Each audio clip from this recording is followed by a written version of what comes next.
भक्तवांछाकल्पतरु पीतांबरधारी रास बिहारी बांके बिहारी भगवान का वांगमय विग्रह वांगमयी प्रतिमूर्ति श्रीमद्भागवत महापुराण सप्ताह ज्ञान यज्ञ। इस भागवती कथा के द्वितीय सत्र में पधारे हुए श्रोता महानुभाव, भक्तिमती माताएं, विद्वत समाज, कल के सत्र में भगवत चर्चा के माध्यम से आप लोगों ने भागवत जी की महिमा का श्रवण किया। भागवती कथा का महात्म्य आपने जाना। इसका महत्व क्या है? तो नारद जी ने भक्ति महारानी के लिए जब कथा सुनी तो उनके दोनों पुत्र और स्वयं भक्ति स्वस्थ हो गई और भयंकर प्रेतात्मा जो बन गया था धुंधुकारी, उसके निमित्त जब गोकर्ण जी ने कथा सुनाई तो वो भी भयमुक्त होकर के भगवत धाम का अधिकारी बना। ये प्रताप है भागवती कथा का। अब आइए संहिता में प्रवेश किया जाए। देखिए, भागवत जी की संहिता जो है इसमें 12 स्कंद है, 335 अध्याय है और 18,000 श्लोक है। तो अभी तक तो आप भागवत जी की महिमा श्रवण कर रहे थे, जो महिमा पद्म पुराण से ली गई है। और भागवत जी की महिमा 2 पुराणों में उपलब्ध है, पद्म पुराण में और स्कंद पुराण में। तो पद्म पुराण की जो महिमा है वो 6 अध्याय में है और जो स्कंद पुराण की महिमा है वो 4 अध्याय में है। उसकी चर्चा जो मनीषियों ने, ऋषियों ने, आचार्यों ने परंपरा स्थापित की है, पहले दिन की कथा में भागवत जी की महिमा सुनाना। अब आज संहिता में प्रवेश होगा तो इसमें बड़ा ही सुंदर 3 मंगलाचरण व्यास जी ने किया है। मंगलाचरण क्या है? देखिए, जिसमें किसी भी जो ग्रंथ लिखने वाला है, किसी भी देवी देवता के निमित्त यदि वो रचना कर रहा है तो जिसकी रचना कर रहा है उस देवी देवता का स्मरण करना या गुरु का स्मरण करना, यही मंगलाचरण है। किसी भी इष्ट का, देवी देवता का स्मरण ध्यान करना, यही मंगलाचरण का स्वरूप है। मंगलाचरण 3 प्रकार के होते हैं। यहां पर देखिए 3 प्रकार का कैसा होता है मंगलाचरण। तो पहला नमस्कारात्मक, जिसमें किसी भी देवी देवता को नमस्कार किया जाए, प्रणाम किया जाए। क्योंकि जब किसी भी देवी देवता का, इष्ट का ध्यान किया जाता है तो इसमें कोई विघ्न ना हो, इसलिए मंगलाचरण किया जाता है। तो जिसमें नमस्कार किया जाए वो नमस्कारात्मक। और जिसमें दूसरा मंगलाचरण है वस्तु निर्देशात्मक, जिसमें किसी वस्तु का निर्देश किया जाए, उसका बोध कराया जाए, वो वस्तु निर्देशात्मक है। और एक मंगलाचरण होता है आशीर्वादात्मक, जिसमें किसी को आशीर्वाद की कामना की जाए, वो आशीर्वादात्मक। तो यहाँ पर व्यास जी ने नमस्कारात्मक मंगलाचरण किया है। इसका मतलब क्या है? उन्होंने नमस्कार किया है। अब लोगों ने कहा व्यास जी नमस्कार कर रहे हैं, तो ये भगवान श्री कृष्ण की कथाओं का उन्होंने विशेष रूप से वर्णन किया है, तो भगवान श्री कृष्ण को नमस्कार किए होंगे। लेकिन व्यास जी ने कहा मैं श्री कृष्ण को नमस्कार नहीं कर रहा। किसको प्रणाम कर रहे हैं?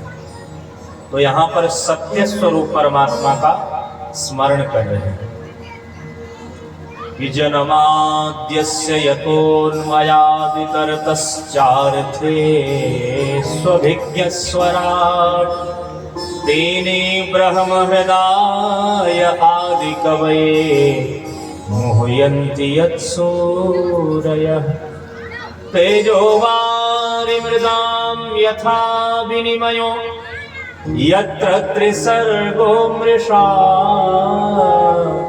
धाम्ना स्वेन सदा निरस्तकुहकं सत्यं परम धीमहि।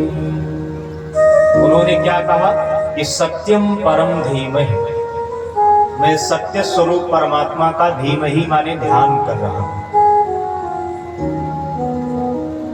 यदि वो भगवान श्री कृष्ण का नाम लेते, भाई व्यास जी सत्यम परम धीमहि की जगह पर कृष्णम परम धीमहि कह सकते थे, लेकिन भगवान कृष्ण का नाम लेते तो भगवान शिव के भक्त नाराज हो जाते कि इसमें हमारे इष्ट का तो स्मरण ही नहीं है, इसलिए केवल वैष्णव भक्त का ग्रंथ है, ये हमारे लिए नहीं है, तो इसलिए उनको अच्छा न लगता।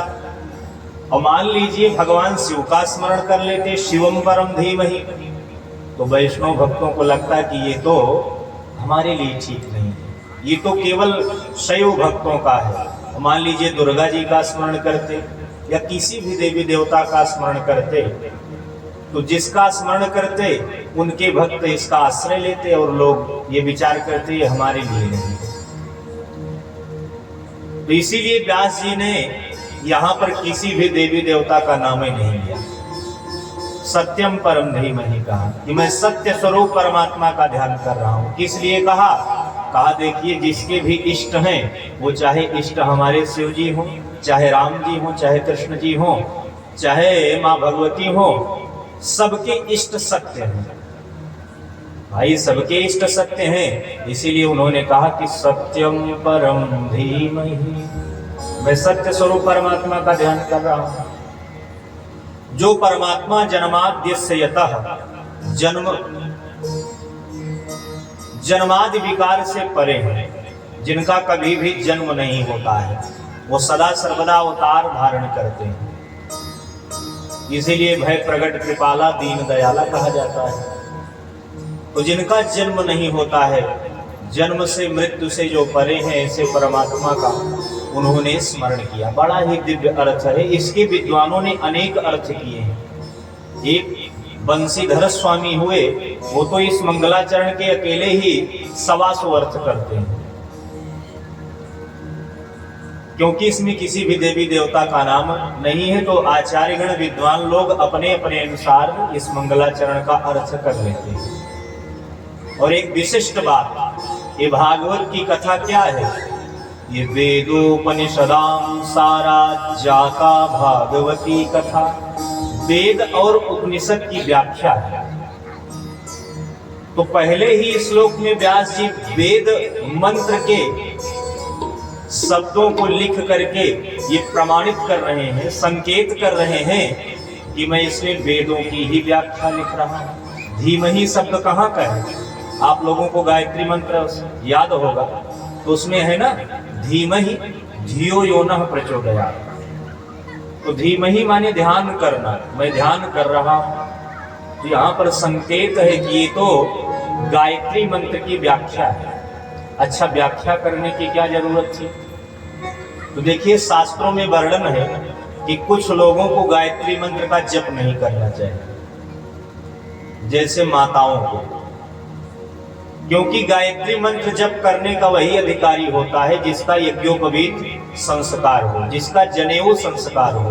तो माताओं का जनेऊ संस्कार नहीं होता है, शूद्रों का जनेऊ संस्कार नहीं होता है, इसलिए उनको गायत्री मंत्र जप करने का अधिकार नहीं। तो जो लोग गायत्री मंत्र नहीं जप सकते हैं, वेद के मंत्र को नहीं पढ़ सकते हैं, वो लोग भागवत सुन करके उसी पुण्य को प्राप्त कर लेंगे जो गायत्री मंत्र जपने से पुण्य मिलता है। इसीलिए एक संत बड़ा ही सुंदर भाव कहते हैं कि अर्थोयम ब्रह्म सूत्राणाम भारतार्थ विनिर्णयः गायत्री भाष्य भूतोषौ वेदार्थ परिगृहीतः। गायत्री भाष्य भूतोषौ, ये भागवत की कथा गायत्री मंत्र का भाष्य है।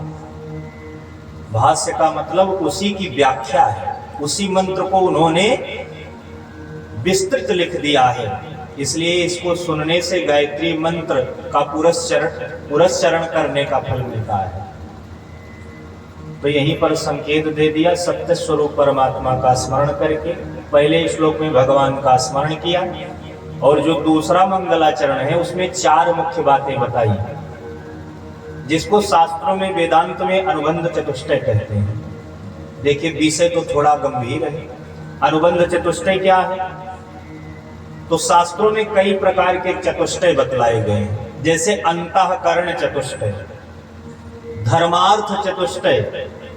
तो धर्मार्थ चतुष्टय में क्या आता है? धर्म, अर्थ, काम और मोक्ष, ये धर्मार्थ चतुष्टय है। अंतःकरण चतुष्टय क्या है? मन, बुद्धि, चित्त और अहंकार, ये अंतःकरण चतुष्टय है। उसी तरह वेदांत में अनुबंध चतुष्टय बताया गया। तत्रानुबंधो नाम अधिकारी विषय संबंध प्रयोजनानि, माने विषय, अधिकारी, संबंध और प्रयोजन, ये 4 बातें व्यास जी दूसरे श्लोक में बता रहे हैं कि धर्मः प्रोज्झित कैतवोऽत्र परमो निर्मत्सराणां सतां वेद्यं वास्तवमत्र वस्तु शिवदं तापत्रयोन्मूलनम्।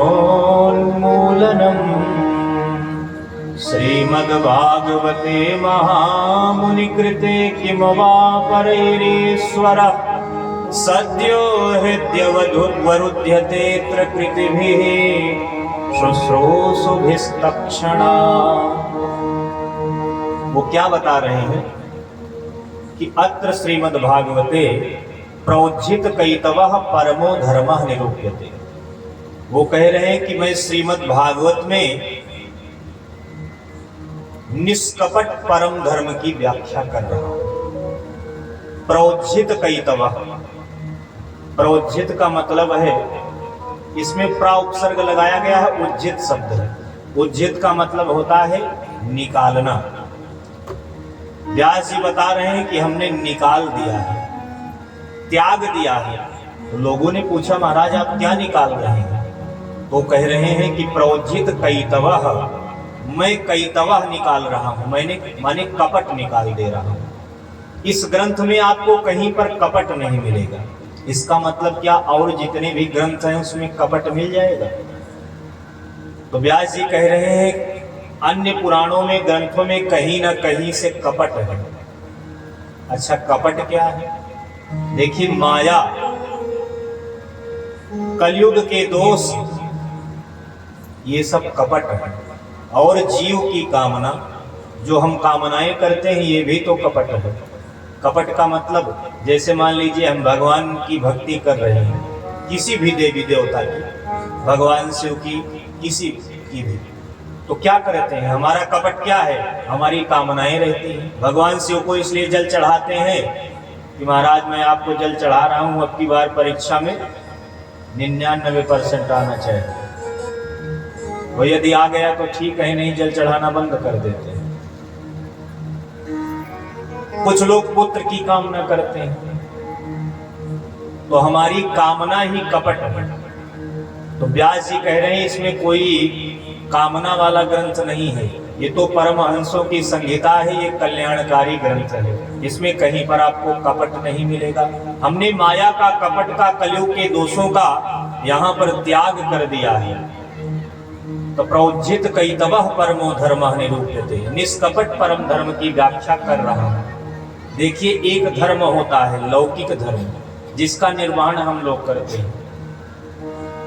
माता पिता की सेवा करना, गुरुजनों की सेवा करना, समाज की सेवा करना, ये सब तो सामाजिक धर्म है, माने सामान्य धर्म है। और परम धर्म क्या है? वो भगवत सेवा, भगवान की कथा परम धर्म है। तो व्यास जी कह रहे हैं कि मैं परम धर्म का निरूपण कर रहा हूं। तो ये पहला जो अनुबंध चतुष्टय मैंने बताया, विषय, अधिकारी, संबंध, प्रयोजन। तो विषय व्यास जी ने क्या बताया कि इसमें कोई भी कपट नहीं है, निष्कपट ग्रंथ है। तो ये विषय हो गया, इसमें कोई कपट नहीं मिलेगा आपको। और अधिकारी क्या है? माने सुनने का अधिकारी कौन है? भागवत कौन सुन सकता है?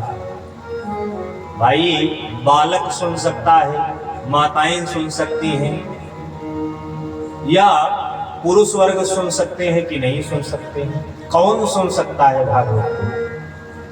तो सुनने का अधिकारी कौन है?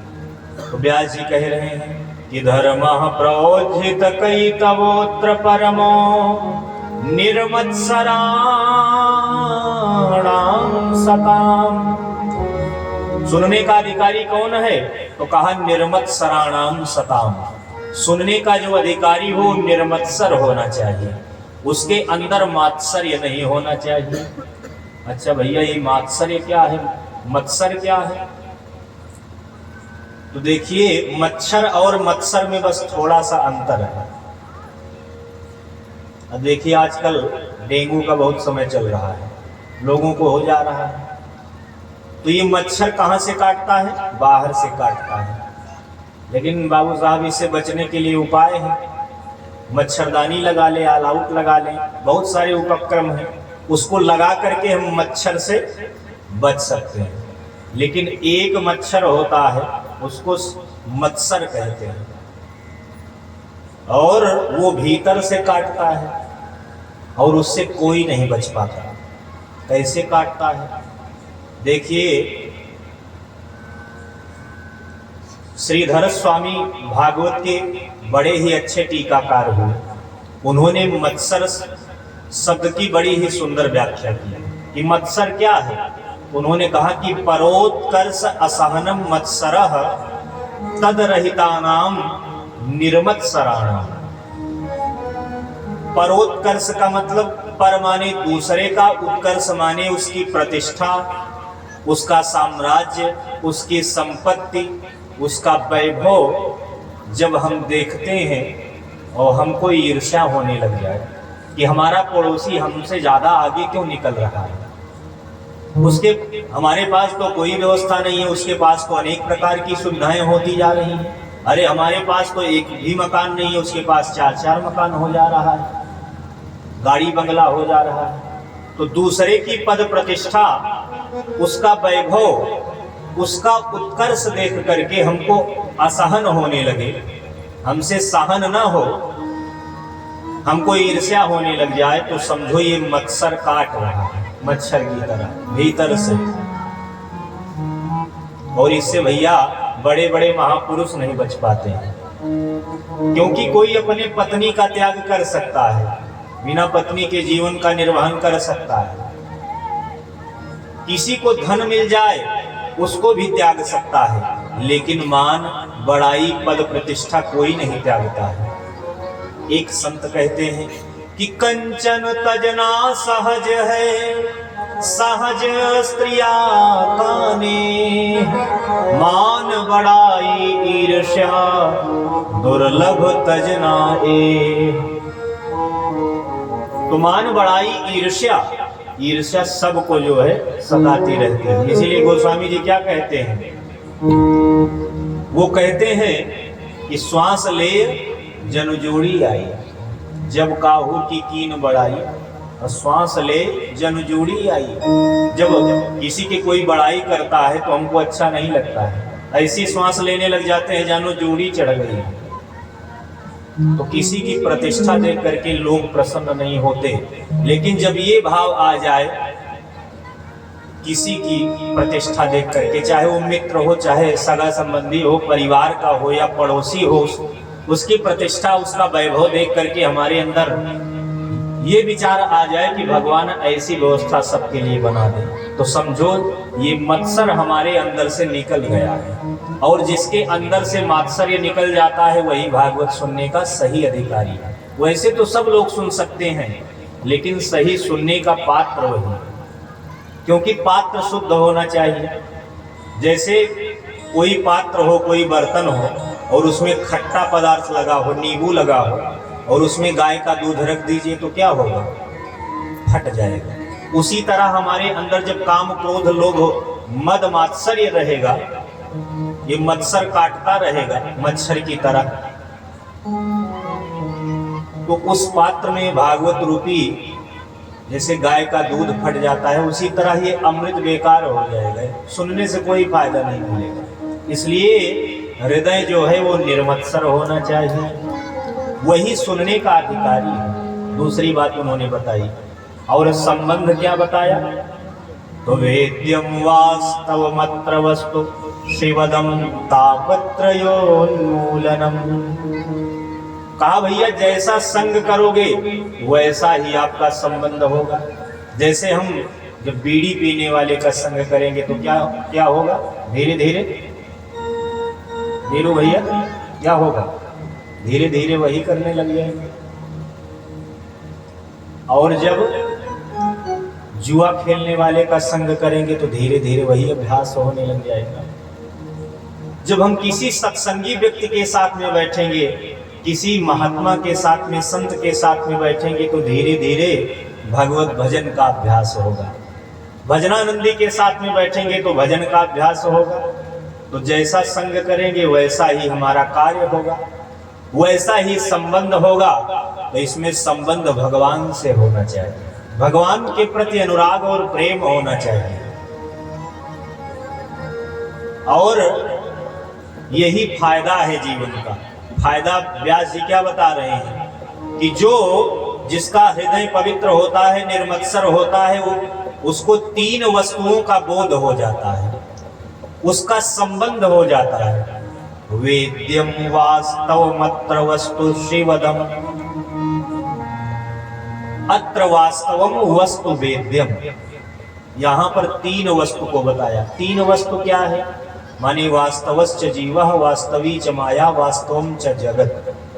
जीव क्या है, ये आत्मा का स्वरूप क्या है, और इस संसार का स्वरूप क्या है, और इस संसार को बनाने वाले भगवान का स्वरूप क्या है। संसार के साथ साथ हम माया का भी स्वरूप जान लेंगे, क्योंकि भगवान की माया बड़ी ही विचित्र है, इसलिए माया का भी स्वरूप जान लेंगे। और जगन्नाथ के विषय में, भगवान के विषय में जान लेंगे तो उससे क्या होगा, तापत्रयोन्मूलनम। तीन प्रकार के ताप हमारे मिट जाएंगे, दैहिक दैविक भौतिक ताप, और उसी से कल्याण होगा शिवदम। उसी से हम इस संसार सागर से पार हो जाएंगे। इसलिए इसके अलावा कोई संसार में साधन नहीं है। आप कोई दूसरा साधन करो, यज्ञ करो, अनुष्ठान करो, जप करो, तपस्या करने लग जाओ, तो उससे भगवान मिलेंगे कि नहीं, इसमें संदेह हो जाएगा। लेकिन भागवत की कथा आपने सुना नहीं, केवल सुनने की आप इच्छा प्रकट कर दीजिए कि हमको भागवत की कथा सुननी है, तो सुनने की इच्छा प्रकट करने मात्र से यहाँ पर व्यास जी कह रहे हैं कि सत्यो हृदय वरुध्यतेत कृतभिः शुश्रूषुभिस्तक्षणात्, माने तक्षणात्, जैसे ही आपने इच्छा की उसी समय क्या हो जाता है, श्रोतुम इच्छद्भिः, जैसे ही आपने इच्छा की तो सत्यो हृदय वरुध्यतेत कृतभिः, उसी समय आपके हृदय में भगवान आकर के भक्ति रूपी डोरी में बंध जाते हैं, अवरुद्ध हो जाते हैं। ये नहीं कहा कि विराजमान हो जाते हैं। अच्छा, विराजमान किसे कहते हैं, जैसे आप इस पांडाल में बैठे हैं तो इसमें आप विराजमान हैं, जब चाहें उठ करके जा सकते हैं। लेकिन यहीं पर गेट लगा हो तो कमरे में आप कथा सुन रहे हो और गेट में ताला बंद कर लिया जाए कि अब आपको 3 घंटे बाद उठना है, तो क्या होगा, क्या कहा जाएगा कि आप 3 घंटे अवरुद्ध हो गए। उसी तरह जो सुनने की इच्छा मात्र अपने मन में जागृत करता है, उसी समय भगवान आकर के उसे उसके हृदय में बंदी बन जाते हैं कि सद्यो हृदय वरुध्यते कृतिभिः शुश्रूषुभिस्तक्षणात्। इस तरह से भागवत का प्रयोजन बताया कि भगवान आकर के बंदी बन जाते हैं, और यही जीवन का प्रयोजन है। भगवत दर्शन, भगवत प्राप्ति ही जीवन का प्रयोजन होना चाहिए, जीवस्य तत्व जिज्ञासा। और तीसरे श्लोक में भागवत जी का स्वरूप बतलाया कि भागवत है क्या, निगम कल्पतरोर्गलितं फलम शुकमुखादमृतद्रव संयुतं पिबत भागवतं रसमालयं मुहुरहो रसिका भुवि भावुका। व्यास जी तीसरे श्लोक में कहते हैं श्रद्धालुओं से कि भागवत की कथा निगम रूपी वृक्ष का पका हुआ फल है। तो निगम क्या है? निगम कहते हैं वेद को। ये वेद रूपी कल्प वृक्ष का पका हुआ सुंदर परिपक्व फल है। व्यास जी ने स्वरूप बताया कि ये भागवत क्या है? फल है। और किस वृक्ष का फल है? वेद रूपी वृक्ष का, वेद रूपी कल्प वृक्ष का ये पका हुआ फल है। तो एक भक्त ने कहा महाराज फल तो बड़ा ही सुंदर है आपका, लेकिन जब वेद रूपी वृक्ष से ये गिरा होगा तो इसमें विकृति आ गई होगी, ये खंडित हो गया होगा, फूट गया होगा, पिलपिला हो गया होगा। तो व्यास जी ने कहा इस फल में कोई विकृति नहीं आई, कोई समस्या नहीं हुई, क्योंकि जो फल वृक्ष से सीधा नीचे गिर जाता है उसमें फूटने का डर रहता है कि ये फूट गया होगा, इसमें गड़बड़ी हो गई होगी। लेकिन ये फल डायरेक्ट ऊपर से सीधा नीचे नहीं आया, ये तो शाखाओं के माध्यम से आया है, डाली पर रुकते हुए आया है। तो महाराज कैसे रुकते हुए आया? तो कह रहे हैं कि ये परंपरा से आया है। चतुश्लोकी 4 श्लोकों की भागवत भगवान नारायण ने ब्रह्मा जी को फल के रूप में प्रदान किया, और ब्रह्मा जी ने किसको प्रदान किया? अपने पुत्र नारद जी को, और नारद जी ने समय आने पर व्यास जी को प्रदान किया। और वही 4 श्लोकों की भागवत ब्रह्मा जी ने, वेद व्यास जी ने 4 श्लोकों से 18,000 श्लोकों में परिणित कर दिया, और उन्होंने ही सुखदेव जी को ये फल दिया। और समय आने पर यही फल परीक्षित को प्राप्त हुआ भगवान शुकाचार्य के माध्यम से, और वहीं पर सूत इत्यादि महर्षियों को प्राप्त हुआ, और वहीं से सूत जी के माध्यम से हम आप सबको प्राप्त हो गया। तो ये शाखा प्रति शाखा रुकते हुए आया, इसलिए ये फल न तो फूटा है और न तो पिलपिला हुआ है, इसमें कुछ नहीं हुआ, ज्यों का त्यों वैसे ही यहाँ पर ये प्राप्त हो गया, सबको प्राप्त हो गया। तो किसी ने कहा महाराज फल बड़ा ही सुंदर है, इसमें मान लीजिए कोई विकृति नहीं हुई, ना तो फूटा ना पिलपिला हुआ, तो आप ये बताइए कि कहीं खट्टा निकल पड़ा तो? क्योंकि खट्टा फल खाने में अच्छा नहीं लगता, मन खराब हो जाता है, खट्टा फल खाने में अच्छा नहीं होता।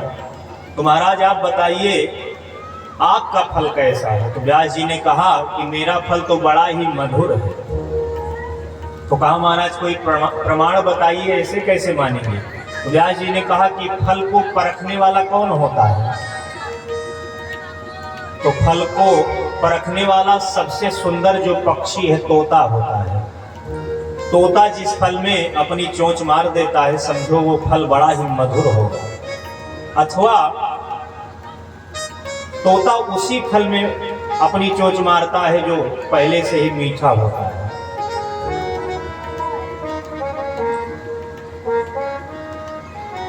और या तो तोता जिस फल में अपनी चोंच मार देता है वो अपने आप मीठा हो जाता है।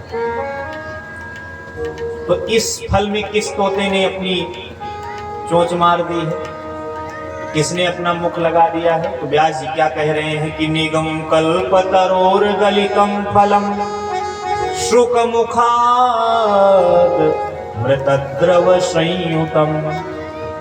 ये सुख मुखाद, ये सुख मुख विगलित फल है, भगवान शुकदेव जी का इसमें चोंच लगा हुआ है, जो बड़े ही पारखी तोता हैं, और उनका इसमें मुख स्पर्श हो गया है, इसलिए अपने आप ये बड़ा ही मधुर हो गया है। तो कहा महाराज तोता तो बड़ा ही पारखी है, फल भी आपका बड़ा ही सुंदर है, ये फूटा भी नहीं है, लेकिन इसमें रस कौन सा है? तो व्यास जी ने कहा कि परमात्मा ही इसमें रस के रूप में विद्यमान है, क्योंकि भगवान को वेदों में क्या कहा जाता है? रसो वैसा, भगवान रस रूप में है। उनका स्वरूप रस के रूप में है। तो प्रत्येक अक्षर में भगवान रस के रूप में विद्यमान है। तो लोगों ने कहा महाराज आप किसको दे रहे हैं, किसको देना चाहेंगे? तो व्यास जी ने क्या कहा कि पिबत भागवतम रसम, इस भागवत रूपी रस को पियो। पिबत भागवतम रसम। तो एक भक्त हंसने लग गया, कहा महाराज जय हो आपकी, अरे आप फल बता रहे हो और फल को खाया जाता है, चूसा जाता है, लेकिन पीने वाला फल तो आज तक हमने कभी नहीं सुना कि फल को पिया भी जाता है।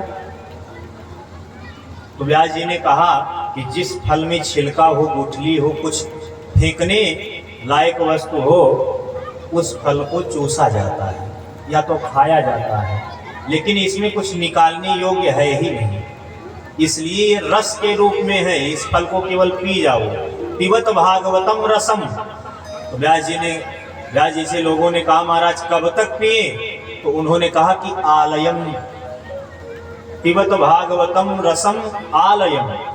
आलयम का मतलब मृत्यु पर्यंतम, मोक्ष पर्यंतम, जब तक हमारी मृत्यु ना हो जाए तब तक इसको पीते जाओ। क्योंकि कुछ लोग कहते हैं महाराज वही कथा तो हो रही है, क्या कर, या चल करके सुने। वही तो कथा भी दूसरे पंडित जी आए थे, सुना करके गए थे, तो दोबारा सुनने की क्या जरूरत है? लेकिन व्यास जी यहाँ पर संकेत दे रहे हैं कि इसको बारंबार पियो। मुहु रहो रसिका भुजभाव का, बारंबार रसिक लोग, भावुक लोग इसका पान करते हैं, इसलिए इस फल को आप लोग पियो, अपने जीवन में परम आनंद की प्राप्ति करो। तो इस तरह से भागवत जी का स्वरूप बतलाया। और यह संपूर्ण भागवत की कथा सूत जी के माध्यम से, उन्होंने ही पूरी भागवत की कथा शौनकादि ऋषियों को सुनाई है। कल मैंने निवेदन किया था, कहां पर सुनाई थी? नैमिषारण्य में। तो वहां पर 1000 वर्ष की बड़ी ही दिव्य एक यज्ञ चल रही है, कल मैंने निवेदन किया था।